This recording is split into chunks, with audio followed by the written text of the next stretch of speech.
6 holes in the ceiling, plumbing propped up by water bottles. No hot water. We have to take baths in warm water instead of hot water. 2 weeks after a KXAN investigation revealed the connection between problematic apartment complexes and your tax dollars, it's time for another checkup. These are properties that have received funding to help provide affordable housing. They are also on the city's repeat offender list for code violations. For 7 months now, KXAN investigator Kylie McGivern has been looking into the code violations tenants at the Cross Creek Apartments call a nightmare. Inspectors were out once again today. They said they would be home. This is what it's come down to, a court-ordered inspection to get this North Austin complex entangled in a city lawsuit into compliance. Austin code inspectors are testing water temperature in 18 buildings at Cross Creek. Some tenants tell me hot water has been an issue since they first moved in years ago.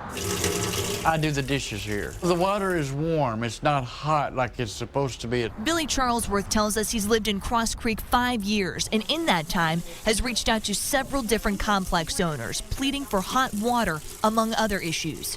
They're working on it, is what they said. So for several years, they've just said they're working on it. Yes, ma'am. Austin Code tells us Cross Creek has been on the repeat offender list since 2014, citing numerous violations. We have bed bugs here, and we've complained about it, and they said they sprayed, and so I just quit talking about it because there's no sense saying anything back because they won't do nothing about it. The last complex-wide code inspection was back in January. Today, there was improvement. A step forward, but not enough to meet a city ordinance that requires water temperatures to reach at least 110 degrees. There were more than half that were still under 110. Meaning fines will continue to rack up every day. I believe it's over 400,000. Now that y'all are involved with it, everybody's involved with it, I assume that they're going to fix this, what I think. Necessary fixes that have long needed to be fast-tracked. Kylie McGivern, KXAN Investigates.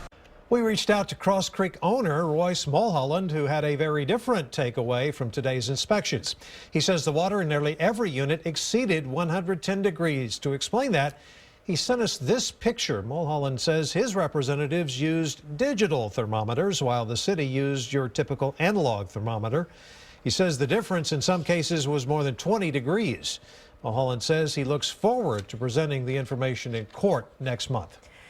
And as KXAN investigators pointed out earlier this month, Austin's list of repeat offender properties is a growing one. We have an interactive map for you in the investigative section of KXAN.com.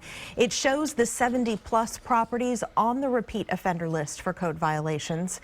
Of those, city records show 4 of them, including the Cross Creek Apartments, have received funding to help provide affordable housing. Mulholland also owns the Palms on Lamar. He's received $5 million from the city to help designate more than 400 housing units as affordable.